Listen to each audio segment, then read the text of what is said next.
facilities. And we've got some things to go over. So Mike, why don't you just take it, please? Thank you, Michelle. Okay, we'll get moving here. There's 3 items on the agenda for tonight. One is a review of the ed specs. There's 2 ed specs that were posted, the Early Childhood Center, the Danbury High School Science Labs, and then we're going to take action to approve each of these ed specs to move it up to full board for a vote on the June 21st meeting.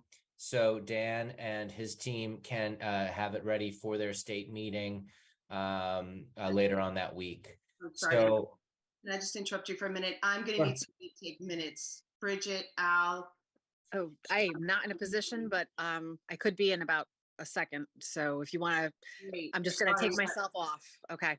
I was asking before we got kind of started with Loren. Yep, just continue and I will catch up with everybody. Thank you. Go ahead, Mike. Sorry to interrupt you. That's all right. So I don't want to walk through the specs page by page. I'm assuming everybody had a chance to take a look at them. So I just want to give kind of a high-level overview of what these projects are. There's really about 3 ways to talk about these. One is a little bit about the need for the project and a bit of the history. The second piece is really the design features, what's unique about it that's going to make life better for students in Danbury. And then lastly, just a little bit about cost and timeline. So that first piece I'll handle with myself and Rich. And then Kelly and John will take the second part for their respective ed specs. And then the cost and timeline, I'll throw back to Dan and Tom. So to start with, for Early Childhood Center, this is the Early Childhood Center at Granville. And this is fundamentally about creating additional space. There's been some discussions for a long time now about how we were going to handle some of our swelling pre-K enrollment. And there were a few ideas that had been thrown around about building some additions. Dan, I'll let you talk about the process of acquiring the building and why here and all that. But this would expand the Granville facility and add several classrooms. Sort of the background around this is the pre-K enrollment right now. We always look at our enrollment projections from our demographer, and that's what sort of guides a lot of our decision making. This year, for example, we were projected to have only 283 students in pre-K. At the time we wrote this report, we already had 374. We knew this increase was coming and that it was coming fast. That same demographic report is projected to continually increase through 25 and 26, where they're projecting 367 students. That 367 is already lower than where we are at right now. So the need for increasing our space is really imperative. So that projected 367 in 2025, 2026, we're expecting to be probably closer to about 450 if you actually keep those increase adjustments consistent with where we are right now.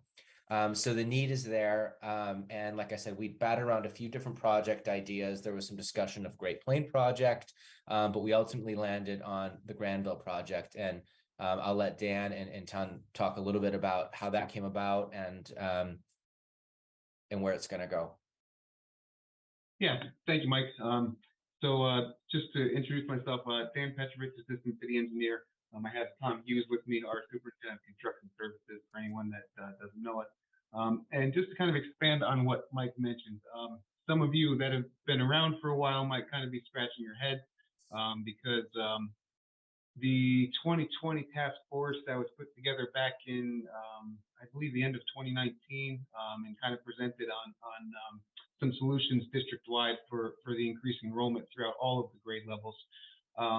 We had the Osborne Street addition, the growth at the high school and middle school levels, which were taken care of by the Career Academy. And now the third arm of that was the pre-K center, the Early Childhood Center for the pre-K population. And the goal behind that was really to provide the district with a centralized location for the pre-K. And at that time, the most logical place for us to put that addition and build that space was as an addition on the Great Plain Elementary School. for the last couple of years, that was the project that we were moving forward with.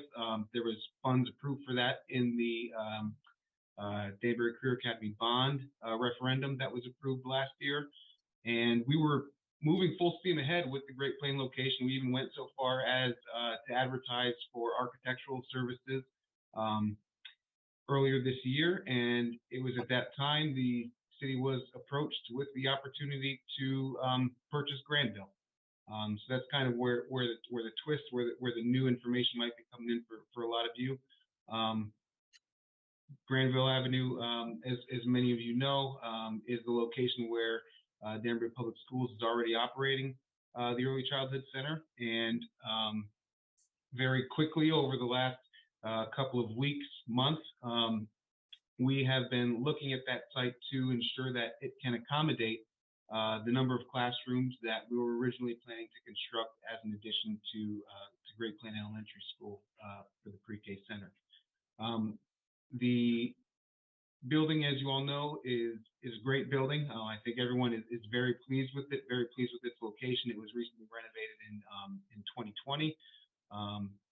And we would be looking to expand that space to accommodate approximately 16 classrooms total, which is the number of classrooms that we were looking to construct over at Great Plain.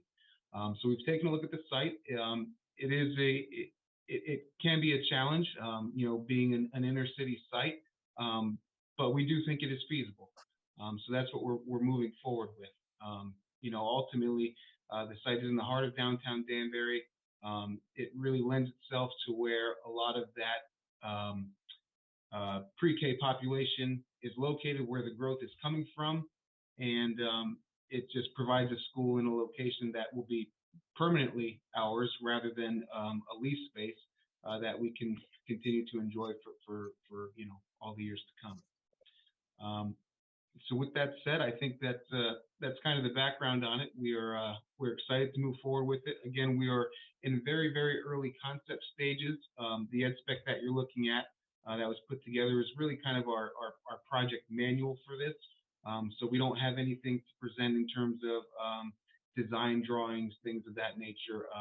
We were really just moving for the very early initial stages of the project in order to get us all of our approvals in line, and in order for our state grant application, which has a June 30th deadline for next year's priority list. And we typically like to submit that application at least a week. Usually we try to get 2 weeks early, just to make sure the state can digest it, take a look at it, make sure that everything looks good and is acceptable, so that we can address any comments that they might have prior to the June 30th deadline. Thank you, Dan. Did you want to talk a little bit about the specifics, like additional classrooms? I know we're going from 13 to 16. There's a multi-purpose room. Are there any other features that you think are worth calling out at this time? I know, like you said, the design really isn't fully baked yet, and there's still a lot of changes that could be made with where walls are, how big certain rooms are, how many offices there are. Yeah, essentially, we're looking to maintain a lot of the space that's there. The building is operated and it's fully occupied as it exists today, and we would basically be looking to expand that. I think we can get at least 6 classrooms there. I think there's 10 classrooms there existing, so we've looked at it. We can fit 6 classrooms there. If it turns out that there's an opportunity to fit more, and project funds and budget allows it, we'll always take that opportunity to do our best and see what we can do to do the best we can for everyone and create as much space as we can.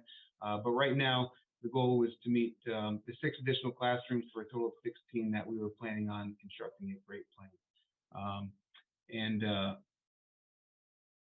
Really the idea behind Great Plain and the centralization was to try and mitigate any leases. I know we have a lease in this building now. If we were, when we purchase it, it'll take care of that lease and provide some extra space for the district. I know everything's growing and the numbers have changed since 2020 when this plan was put in place. but we're gonna do as best we can to maximize the site, maximize the space, and create a well-functioning school for the district. Thanks, Dan. Madam Chair. Without specifications, what are we actually voting on tonight? The need? We have no numbers to, The ed specs were part of the package. So these are included in the agenda pack for tonight. right, but we have no direct specifications with cost. Is that correct? And, Mike, if I could jump in, that's how it works with ed specs. The Board of Ed approves a spec, it goes back to the building committee. They'll come up with cost estimates, they'll put it out for bid, they'll look at the budgetary aspects of things. You're just voting on what you want educationally in the project. Okay. And if I'm incorrect, jump in, I think. No, you're correct, John. Like I said, the ed spec is essentially serves as the project manual. So it kind of details the need for the project, the rationalization for the project, the programming of the spaces that you want to see, the types of spaces, sizes of spaces, really just kind of the backbone as to what you are doing, not so much the details of how and cost. We're not approving the cost. Okay, thank you. Correct. Sorry, Mr. Russo, I misunderstood your question. No. Okay, Kelly, do you want to talk a little bit about just the program and how this is going to be an enhancement? Sure. Thank you, Mike. So right now, just as a reminder to the board, we have 10 classrooms, preschool classrooms, currently housed at the current Granville location. We have 3 preschool classrooms that are special ed preschool programs housed at our Sacred Heart location, which is separate from Granville. We'll be adding a 4th preschool classroom there for next school year, so the 23-24 school year. So this would give us the ability to bring those 4 classrooms over into the Granville location if this project were to move forward and be approved. That also helps us to centralize services. So many of our preschoolers receive speech, occupational or physical therapy, assistive technology support, adaptive physical education, and it really helps to have all those programs under one leader, which is our special education supervisor, in one location to help to provide continuity of programming for those students. It also provides for the increasing growth, which we have seen historically with a particular uptick over the last few years in our preschool program. I don't know if there's any particular questions that you have about the current program as it exists. I'd be happy to answer them.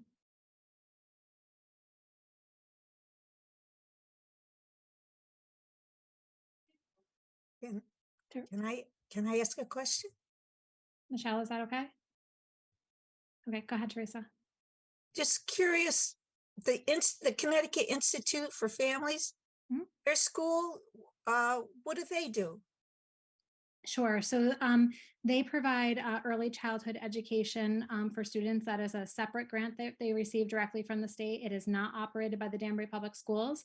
We do collaborate with them. Oftentimes we will have children that may attend part of the day with them that come to our special education preschool programming to receive their IEP services. So it is certainly a very valuable early childhood program in our community, and there are many others as well.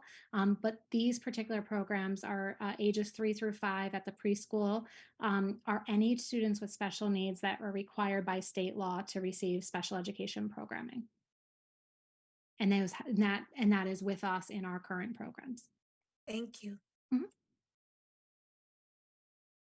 So Kelly, how many will this be able to service, this new, larger size, the 16 classrooms? How many students? We're talking about 385 right now, possibly 450. What will it accommodate?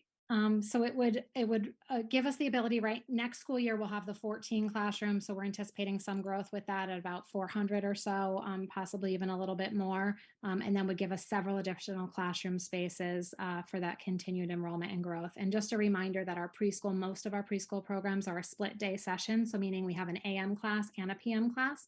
So there could be anywhere between Depending on the type of programming we're talking about, some of our more specialized have a smaller student to teacher ratio. They might have 10 or so students in the classroom. Other classes might have upwards of 16 to 18, and those would be 16 or 18 students in the morning and an additional in the afternoon. So I think it would give us, a pretty good number for continued enrollment. Yeah, 6 additional rooms at 18 students, 108 students, AM plus PM, we're at 216. That makes the space we need. Anybody else? You want to continue, Mike? Do you want to continue, Mike? I guess. Does anybody have any other questions, or Just one. Al, please? It would be better to have it all housed in one unit. So with the split program, will we be saving any supervisory or administrative savings by only having one administrator for one housing, or are we, or will there be no cost savings whatsoever? So as far as administrative functioning, right now we have one administrator overseeing the 2 different locations currently, with a designee that's functioning when they're at an alternate location. So as far as an administrator salary, no, there will not be a savings there. But when you look at secretarial staff, safety advocates and things like that, that will be something we'll have to consider based on the enrollment when we merge the 2 programs together. There could be some savings. The other thing that I foresee is we currently we need to account for travel time between the 2 locations for some of our related services staff. So like our speech and language pathologists, our OTs and occupational therapists and physical therapists. So we do lose some of their day in just transitioning from one program to the next. So they would be able to take on and provide direct services to more children. So that would maximize our efficiency there. Thank you. Mm-hmm. All right. Well, if everyone's good on preschool, we can move on to the big kids. Could Yeah. could I ask a question? I'm not on the committee. Yes, Gladys. You too. Yes, Gladys. Go ahead. I also understand another facility that's being looked at versus Great Plain. Okay. And going back a couple of years ago, the people over in that area was very upset because they all filled the boardroom talking about why are you going to bring more students over there when we don't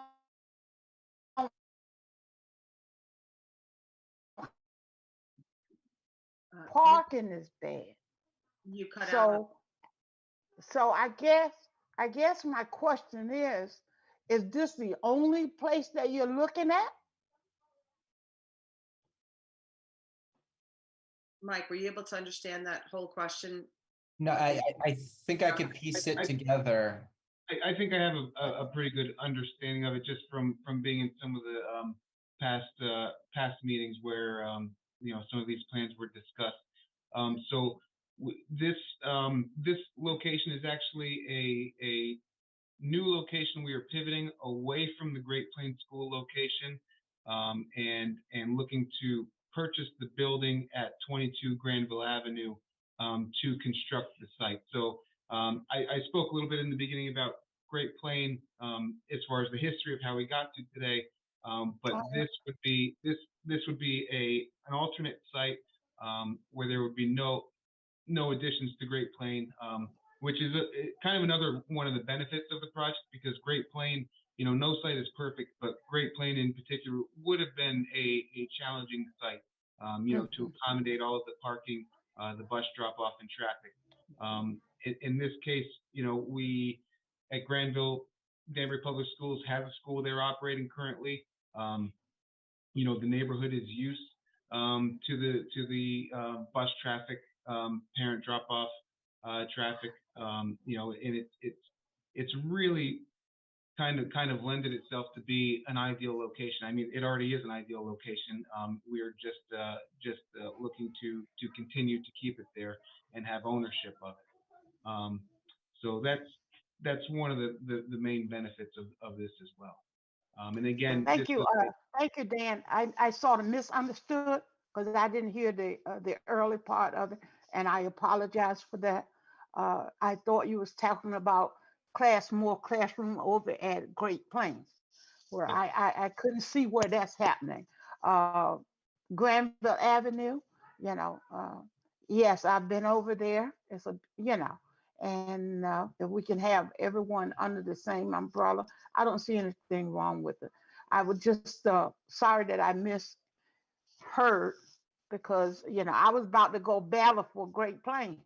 We don't need no more traffic over at Great Plains, and so I appreciate the chairperson for letting me voice my opinion, and I appreciate the clarification. And I think that's what we really need to be when we explain it to board members and parents and stuff, because people will get upset when you're talking about moving.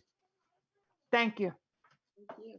Bridget, do you have any questions or comments? So the only question I would have in the specs, I think there was a brief discussion about remediation. So if you could just talk, it doesn't seem like we're going to need an awful lot of remediation in the building, but if you could talk to that for just a second to clarify, I'd appreciate it. Someone.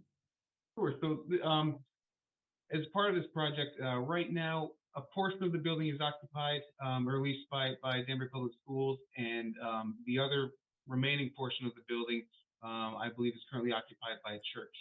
Not all of the areas were renovated and abated during the 2020 renovation. So as part of this project, we would be taking over the building as a whole. So the area that's currently used by the church would also turn into classroom space, and it's really some of the areas in there that are likely to contain some hazardous materials that would have to be abated as part of the project. Thank you very much. I appreciate the explanation. So if everybody's comfortable, would we like to go ahead and try to put it to a motion to address in front of the board? The approval of the education specifications for early childhood center. Is there a motion? So moved. I'll second that. Approved by moved by Bridget and seconded by Al Russo. Thank you, Mike. Okay, great. So we'll move along now to the science labs at Danbury High School. So where Granville was really a project about expanding, the science lab project isn't really so much expanding. It's about rejuvenating and modernizing the existing labs in that building. Have really been there since the 60s. I make a little comment in the ed spec that when they were built, we hadn't even yet been to the moon. Science education has come a long way. So our facilities need to accommodate that. So I don't want to get into the enrollment numbers and all that. Again, we all know Danbury High School has a lot of kids. They are going to be a site of the academy. Sorry, Mr. Russo. I apologize, but procedurally, I have to ask. I realize we have a motion on the floor in a second. Do we need to vote as a committee on the motion that was made to support project? Oh, okay. Is that the case, Mike? Or Yes. Kelly? Yes. Is there a motion then to bring it? What did you just? I'm sorry. Well, we have the motion. Yep. Bridget motioned. I second, and I suppose you have to ask for a vote. Okay, can we have a vote, please? So I'm going to say all those in favor. Sorry. Aye. Aye. Any opposed? I apologize. Opposed? None? Okay, the motion is passed. Thank you. Sorry, Mike. That's all right. I'm so excited to get talking about the science labs. I wanted to make my joke about the moon. So, so anyhow, without further ado. Wait a minute. I was in those science lab at that time, so be careful. Well, I'm sure they did a great job. But Back in 1970, Teresa. That's when we graduated. I was I- there in 1966. That school was built in 64 because I lived across the street and I know. I know, but you didn't get a chance to be there until I did. Though you were in a higher level, you were in the honors level. Yeah, I did have honors chem. So I'll let Mr. LaRosa talk a little bit about the changes in science curriculum and what that means for the classroom space where we need to hold the classes. So a few years ago, so I'll introduce myself for those that don't know. I'm John LaRosa. I'm one of the assistant principals at Danbury High School. I work closely with Rich Jalber and his team on facility stuff within the building. And formerly, I was a science department head for about 10 years and a science teacher before that. So my knowledge is pretty good in science world. Our science building currently, again, as Theresa mentioned and Mike mentioned, is the original science building for Danbury High School. Science is pretty different than it was in 1962. There was a lot of direct instruction back then, and all of us have taken science classes in high school. And if you remember, like lab class, you had a lab book and you followed step 1 and then went to step 2 and you followed a procedural lab experience. That is not the science of today. Our science curriculum is based off of the national or the next generation science standard, which most districts in the country follow. All of the state of Connecticut follows. And that curriculum is transformed from direct instruction and kind of like cookbook lab settings to a lot more inquiry-based student cooperation, problem-solving based activities. Our classrooms right now, we have, I think it's 16 classrooms. Dan, correct me if I'm wrong, 16 science classrooms. And they're a mix. They were built for a specific reason. So we have specific chemistry, they called chemistry labs, and specific biology labs. And they're all outdated. They no longer fit this new science idea of students collaborating to solve problems. They were built to have direct instruction and or cookie cutter cookbook style lab activities. So the plans that Dan has been working on with his engineers would do two things for us. They would provide more collaborative space in all of the classrooms. So not just the chemistry classrooms that right now have collaborative space. This would provide direct instruction space as well as collaborative working spaces in all of the science classrooms. So all 16 versus what I think is now about 7 or 8.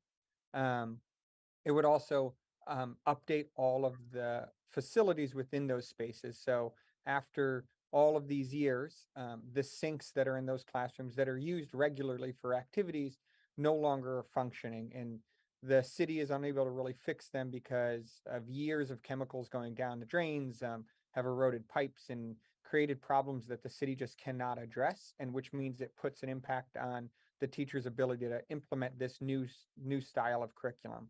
So in the layout changes of the classroom, which we will also be updating all of the facilities so that the materials and the functionality of the space will work. We're going to be hopefully moving away from designated chemistry class, designated biology class, to make classrooms a little bit more universal. Again, having a direct instruction space and a collaborative working space. Because as we all know, the population of the high school is growing, and we don't always have the same number of chemistry classes each year. If we have a larger sophomore class, we need more chemistry classes. And then the following year, we need more physics classrooms. Some of the updates will allow us to really utilize the science classrooms as a whole more efficiently to make sure all the students get equitable access to this new curriculum and new style of teaching. Thank you, Mr. LaRosa. Just one quick adjustment. I think you had said 16 or 17 labs. So we actually 18 labs planned for modernization. Great, thank you. And that includes 17 kind of prep, storage, workroom spaces. I know there's some sort of greenhouse features in some of those prep areas with the hoods as well too. So all that's going to get an overhaul. Yeah, we're lucky that our science classrooms do have prep space for teachers. so that the work that they're doing to set up some of these activities, these labs, can be done in a safe, controlled space. And then we also have, they call them like grow rooms. They're not really greenhouses as much as they're designated rooms for staff to utilize as working spaces for students to, again, do more long-term project stuff. So the students are working on some of these long-term real-world problem-solving activities. They can set them up and kind of keep them going for weeks on end versus utilizing the same space that they have to share with all of the other classrooms. Thank you, John. And just a reminder that, and this goes for the Granville piece too, we will have artwork as these projects develop. There's some very, very preliminary sketches that, come to the table and we say, no, this isn't enough space, or, these are islands, they need to be peninsulas. There's all these different conversations that are still happening. And as we said earlier, the ed spec is really just a sort of explanation of the logic of the project, the need for it, and what we want to do. And then as that sort of gets formulated, the design comes into a clear picture. And Michelle? Mike, oh, sorry. Lisa, did you have a question? I'll wait till after Al. If I may, I thought, as I understand it, there's going to be some new additional classrooms. Is that correct, Mike? So this one won't really add classrooms. This is really just a refurbishment of the existing. Okay, and subdividing some space for grow rooms. Yeah, and I think a lot of those rooms are existing right now. There's sort of those in between rooms, in between classes, where there's like a desk and then maybe a hood for demos and things like that. So, my question was, and you've confirmed it, existing square footage is going to be reutilized. Thank you. correct. Yeah, currently all of the spaces Mike talked about, the prep room, the grow rooms, the classroom space, the walls are already there. They're just extremely outdated. So this would be refreshing them to make them usable for kind of the new way of teaching. Thank you. Much more effective. And the other little piece of this too is some kids are going to be going to the new building, the West Campus for science. So it's nice if kids feel like they're getting a new experience too for those who will be taking their classes at the high school. So it really is about an equity issue as well. I've heard of science equity. Now I know science equity. Okay. Theresa. Question. Talking about the new way of teaching. So you're not going to cut open gerbils anymore? But what will you be doing in lieu of? Just to get my head wrapped around this new system. Yeah, so some of the programs still do dissections, the typical frog thing. But the different style is, again, if you remember doing a lab in science, you did step 1, and then you did step 2, and then you did step 3, and then you recorded, did it turn blue or red? And you wrote it down, and then you went to step 4. There wasn't a lot of problem solving on the student's end. It was more of, can you follow directions as if you were baking, right? You got to do this step, then this step, and this step, write down your observations. Nowadays, it's a lot more real world problem solving. So an example is I was lucky enough to go and walk through and witness one of our aquatic science classes, or really all of our aquatic science classes. They were working on water quality.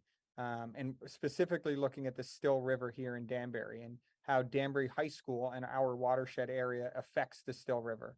So students were given the task of, how are you going to improve the water runoff at Danbury High School that will inevitably improve the Still River? And the students had to come up with real world problem solving solutions on how could we better handle the water at Danbury High School when it goes down into the storm drains to hopefully produce a healthier Still River.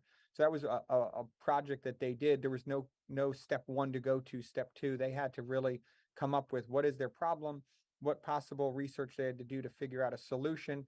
And then they had to do some activities that went along with that before they finally presented to both staff members and outside agencies about their proposal on how to fix a problem with the Still River being polluted from Danbury High School.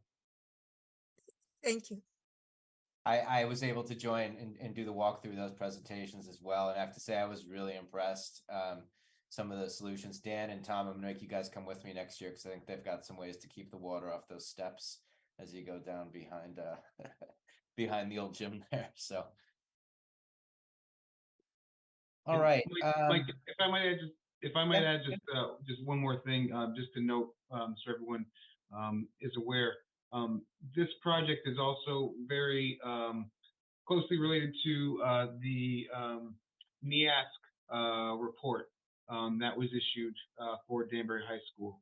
So this was one of the comments as far as a modernization of the science classrooms, or an improvement of the science classrooms to support a modern curriculum. So I just want to make sure everyone's aware that this project is dovetailing into that NEASC report.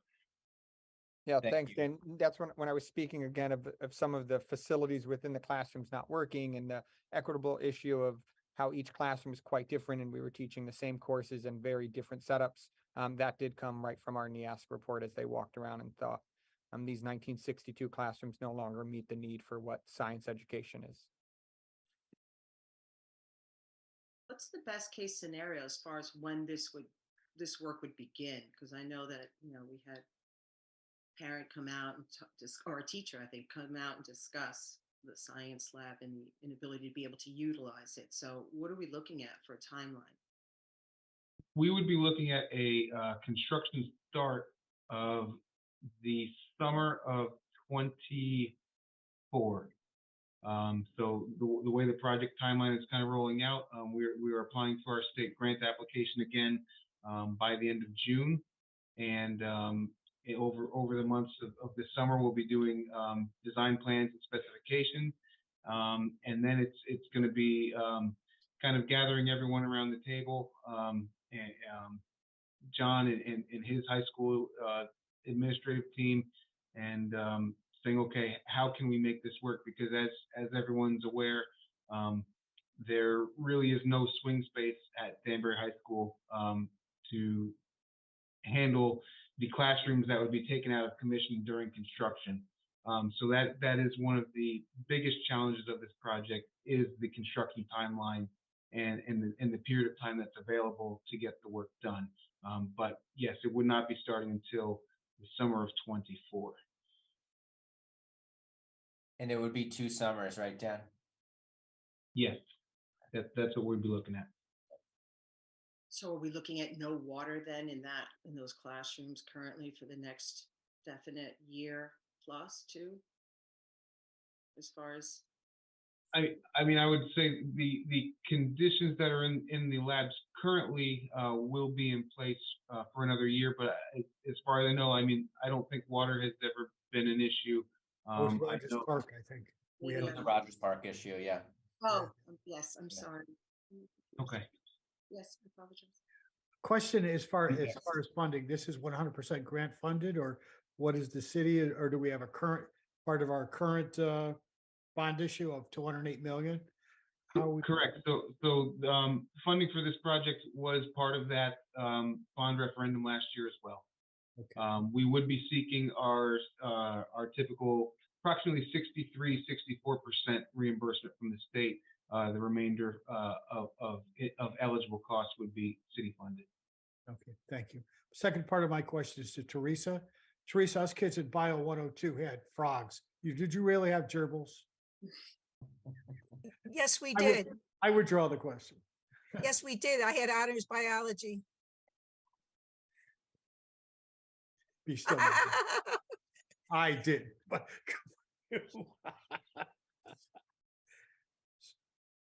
so moved. Anybody All else? right. I think. Sorry, Thoughts? Michelle, go ahead. Okay. Anybody else have any questions, discussion? Bridget? Nope, all set. Thank you. I'm good, thank you. So if we're ready, then we're going to be looking for the approval of the education specification for Danbury High School Science Lab improvement. And is there a motion then for the Sites and Facilities Committee to be renamed to the Board of recommended to the Board of Education approval? Of the Madam edu- Chair, I would make that motion. So all those in Second. favor?